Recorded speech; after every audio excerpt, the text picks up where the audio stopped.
Hey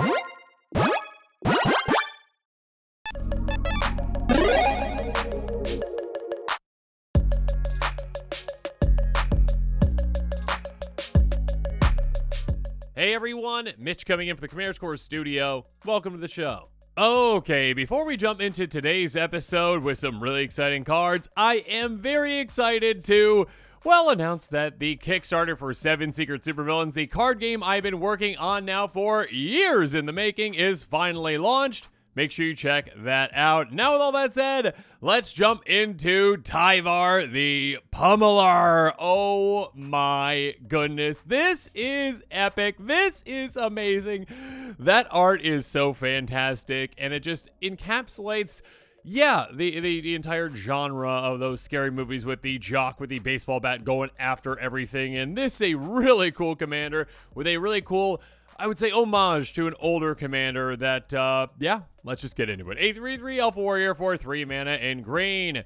Tap another untapped creature you control. Tyvar the Pummeler gains indestructible until end turn. Tap it by paying 5 mana in total in green. Creatures you control get +X/+X until end turn. Rex the greatest power among creatures you control. So this is very, very, very reminiscent of, the original Uzuri, essentially? And that one, it works in similar ways. I believe that one also costs 3. Also does like the overrun type effect. Does the overrun type effect. So +3/+3 and trample. This one does not give trample, so do keep that in mind. We'll talk about some ways to work with that. That being said, the potential is much greater than 3. At the least it's 3, right? Because this commander is in play. It's got 3 power. It can give +3/+3. But then if you activate that again, it's more than that. And then more than that. Because again, it counts that same thing again and again and again. It's got to pump that same creature too. So it basically doubles, then quadruples, then you see where this is going.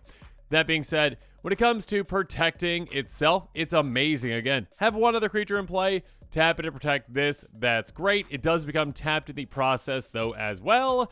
Unlike the other, commander that we've been referencing, Uzuri, I believe, Renegade Leader, is that the one? That one can actually protect your other things as well. Elf specifically by regenerating them. So there are some similarities, some differences. This one's more broad. It doesn't have to be an elf deck, which that could work really well. But if you get a bunch of power out there, you can just double, quadruple, whatever, 8 times octuple. Is that one? I don't know.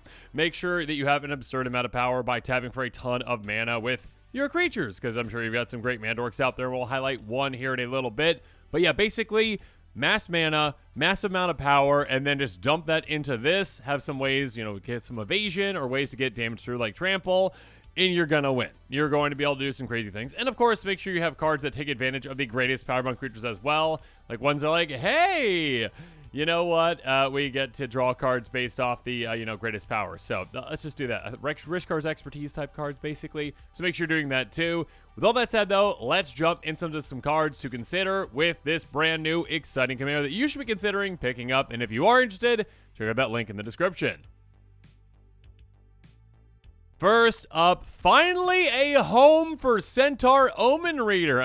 There's some other homes as well, but this is the very first card that actually came to my mind when I saw this commander. A 3/3 Centaur Shaman for 4 mana. I guess it's also snow, which probably really doesn't matter all that much. Anyways, as long as it's tapped, creature spells you cast cost 2 less to cast. This is a very old card that doesn't see much play at all because, again, it doesn't really do anything unless it is tapped. It's a 3/3 for 4 mana. And if you swing at an opponent, they're going to be like, I know what you're trying to do. You're trying to tap that basically so you can, cast a bunch of things in your second main. And I'm going to take it out because that's a 3/3. With this commander, though, again, you can just essentially, again, tap it to make your commander indestructible if you want to go about it in that way. And when you do, again, your creature spells cost 2 less to cast in that turn, and that's a lot to save. Or, obviously, if you are pumping your team and swinging with this as well, it's going to survive combat if you're pumping it to oblivion. Speaking of that, Beast of Burden. Oh, my goodness. Yeah, basically, my Hotline Fling deck, my Mr. Orfeo deck is all about power, and these types of cards can be amazing in that. And, of course, this as well. Star Golem for 6 mana. Power to have each equal to the number of creatures in play. Again, in a format like Commander, you can really take advantage of your opponents playing creatures as well with something like this. You might spend 6 mana on this and make like a 12/12. or even more than that, depending on the time of the game and what's been going on. But basically, say you have a 12-12, you pay 5 mana, you pump your entire team 12. Yeah, that's an absurd play for you. And of course, if you do that again, then it's 24, then it's 48, and your opponents are very, very, very gone. And of course, yeah, you're in green. You got plenty of ways to ramp. Next up, they're like Nessian board. There's also certain creatures that like have a lot of power with like a downside in some way. A 10-6 board for 5 mana in green. All creatures able to block it do so. When it becomes blocked by a creature, the creature controller draws a card. So like the upside of this is like, hey, I have a 10 power creature for 5 mana, which is great because again, this in play plus 5 mana with your commander equals all my creatures get +10/+10, which is amazing. That being said, it's also a great thing to swing out and take someone out too, because you swing at that player, then they have to block with every single one of their creatures onto this one. Your other creatures are going to get through. The downside is if they survive that, obviously, that, well, I mean, you just wipe their board, which is great, but also they draw a card per each creature. So I guess there is that downside with that as well right there, right? So there is a lot of upside, a lot of downside of this, but again, you don't necessarily have to swing at someone who can block with a bunch of creatures and survive, so do keep that in mind. Next up, Primeval Protector, a 10/10 avatar for 11 mana, but you're never going to pay that. In fact, I almost always pay just 1 mana for this. Costs 1 less gas for each creature opponents control. Enters the battlefield, get a counter on each other creature you control. So that's nice for a little bit of pump effect, but again, at the very least, this is like a 10/10 for pretty much almost always 1 mana. So by doing so, again, you're getting this in play, and again, you are setting that base power incredibly high for your commander to pump your entire team with, which is absolutely incredible. Ancient Stone Idol, your opponents can help you out too. Thanks, opponents, I appreciate that so much. 12/12 Golem with Flash for 10 mana, costs 1 less to cast for each attacking creature trample. Dies make a 6/12 with trample. This one, again, being a 12/12, potentially free. Essentially, whether you're attacking, whether your opponent's attacking, whatever it's going to be, you can cast this for a lot less than that 10 mana and get it into play. And again, set that base power incredibly high very easily. Next up, speaking of set ourselves up, though, Aggressive Mammoth. First up, really helps with power as well, an 8/8 for 6 mana. That's already going to be great. Again, setting yourself up for a win, well, especially with this one, though, because it does have trample, and it says, very importantly, other creatures you control have trample. Again, don't fall into the trap of being like, oh yeah, just assuming that you're going to get the damage through, in one way or another, or fall into the trap that you just think that, oh, this is like the other overrun type commander, so it has overrun. No, there's no trample. It's just the +X/+X, which is already amazing, but you need ways to get damage through. So having a creature that is powerful, gives you that high base power, and also gives trample is great because, yeah, it doesn't take too many activations to take out your opponents with this commander. Then Brawn, another great one, of course. 3/3 Trampler, that costs 4 mana.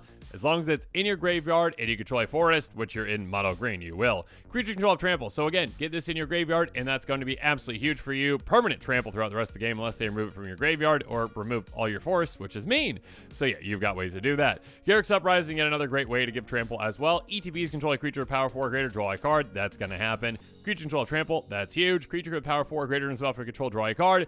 Also amazing, just card draw throughout the game. Yeah, this one really shouldn't be an uncommon. It's absolutely an incredible card. Speaking of which, Bellowing Tangle Worm. Do not sleep on this card. If you've never seen this one, you're like, what in the world is that? This is huge, especially for a mono green deck. 4/4 Worm with Intimidate. Other green creatures you control have Intimidate. That is massive. Intimidate means, again, it can't be blocked except by artifact creatures and or green creatures in this case. So yeah, your creatures are going to be basically unblockable against certain players, and they're just going to lose. So even if other players don't have certain green creatures in play or whatnot, or artifact creatures, they might not have enough to really block your army in an effective way, and you can very easily win. You can also very easily win when you set yourselves up with something like Viridian Joiner. Tapped amount of green, add amount of green equal to its power.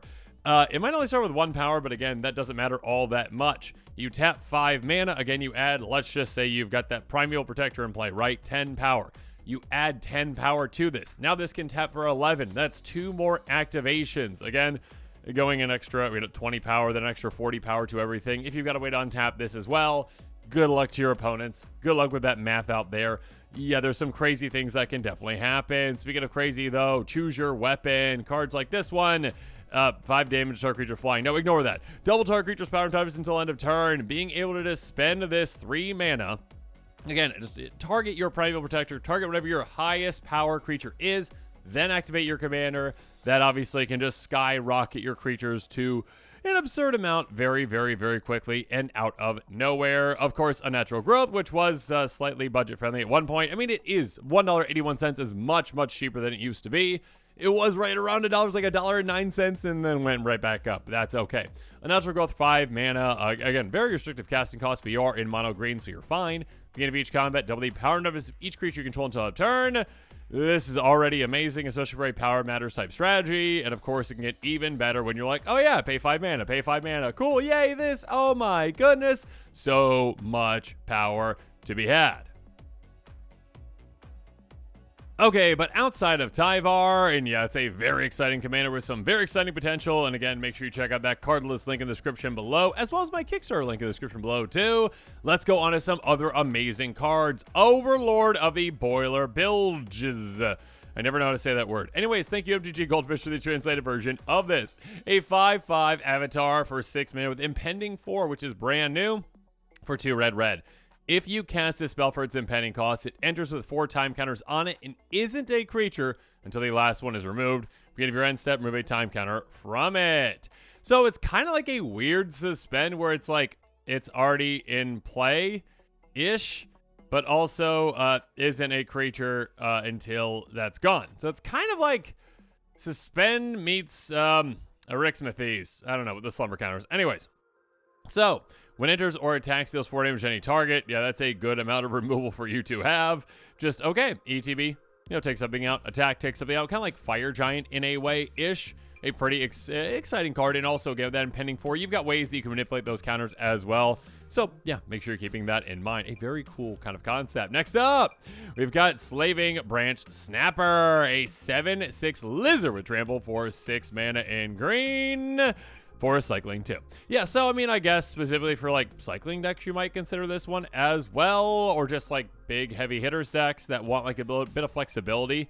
Yeah, you could, or like reanimation style strategy, but I mean, overall, it's an uncommon. Anyways, or common, anyways, moving on. Grasping Long Neck, a 4/2 with reach. When it dies, you gain 2 life for 3 mana. Yeah, probably more of a limited card. Really cool art, though. Next up, Clockwork Percussionist with some creepy art. Look at that shadow in the background. A 1/1 monkey toy with haste for 1 mana in red. When it dies, exile top card of your library. You may play it until the next turn.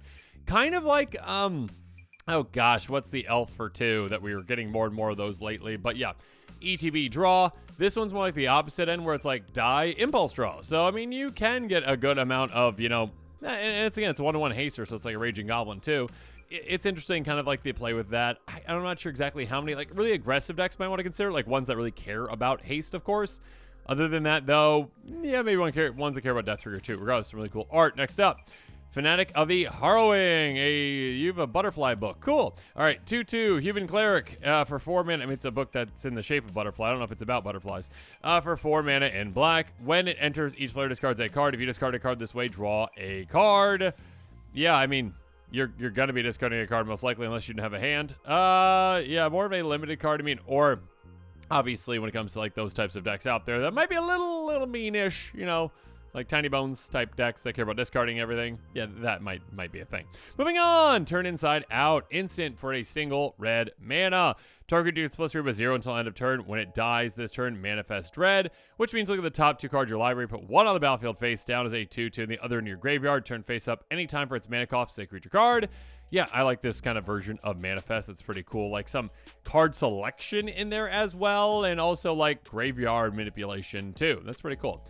When it comes to like where this might see play specifically, like Zada type decks, yeah, I could definitely consider this one. Next up, Stay Hidden, Stay Silent. Again, really creepy art. Enchantment Aura for 2 mana in blue. Enchant creature. Enters, tap enchanted creature. Does untap during controller's untap step by paying 6 mana in total. Shuffle enchanted creature to controller's library, then manifest dread. Activate only as a sorcery. So kind of like temporary removal-ish into like permanent removal and manifest dread. Cool. Yeah, like an Aura type strategy, you might want to consider it. Like a pacifism kind of strategy, you might want to consider it. Moving on. Piranha Fly. That is creepy. I am really glad that piranhas cannot fly. A 2/1 fish insect with flying for 2 mana in blue. Enters tapped. More of a limited card, I would say. Next up, Enduring Curiosity. Definitely a card for commander. A 4/3 with flash. That is a Cat Glimmer for 4 mana in blue. Whenever a creature you control deals counter to a player, draw a card. When this dies, it was a creature turned to the battlefield under its control. It's an enchantment. Basically, this is Coastal Piracy, but it starts off as a 4/3 cat with flash. Essentially, is kind of what that is. Because again, when it dies, it comes back as an enchantment that is not a creature.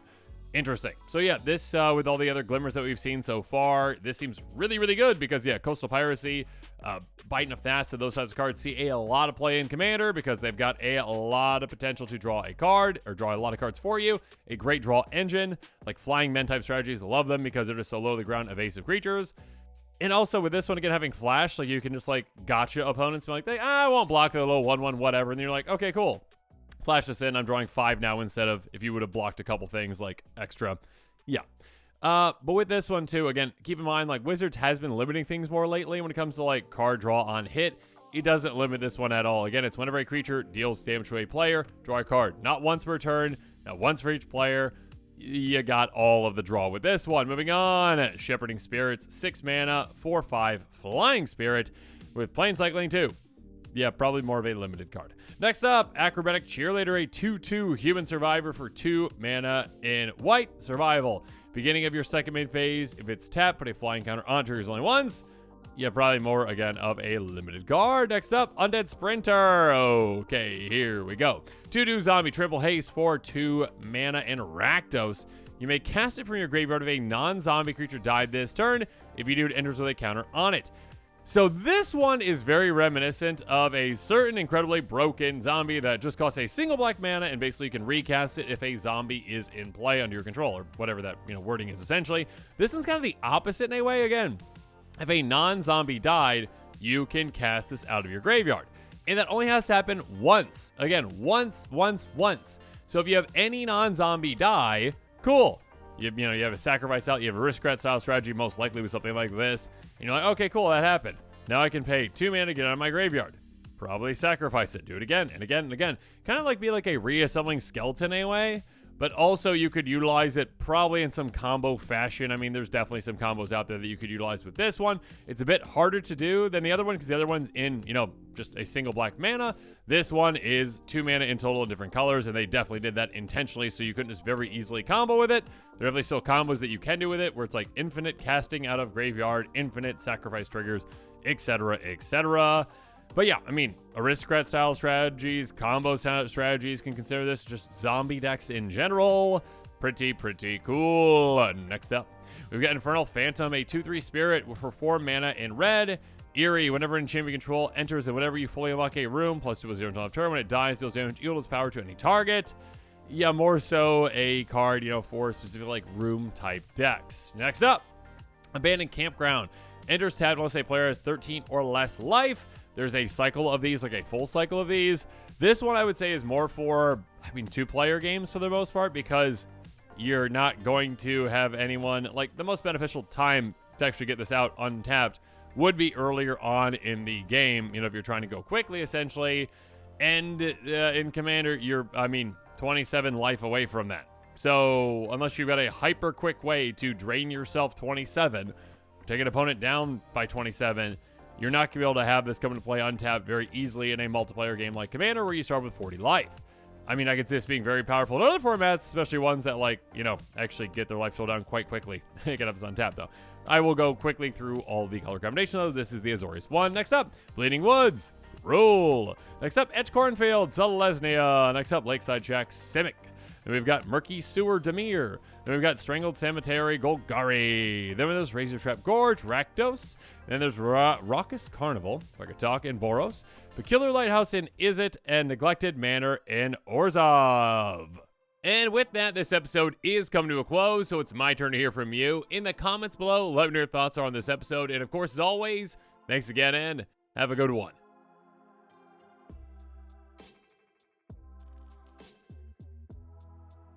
This show and episodes like this one are possible thanks to viewers like you. If you're looking for an easy way to help support this show, make sure that you like, share, and subscribe. Also, hit that bell notification icon so you don't miss any new episodes. You can also go check out our playmats and other merchandise at thecommandersquarters.com. We also have a ton of brand new t-shirt designs in stock, so make sure you check out those as well. Another easy way to support this show is with our TCG Player affiliate links. So whether you're buying a deck or individual cards, you can use this general link right here or one in the description. And the final way that you can support this show is by supporting us directly by becoming a patron. There are many benefits to being a patron, and I truly couldn't do this without all of their support.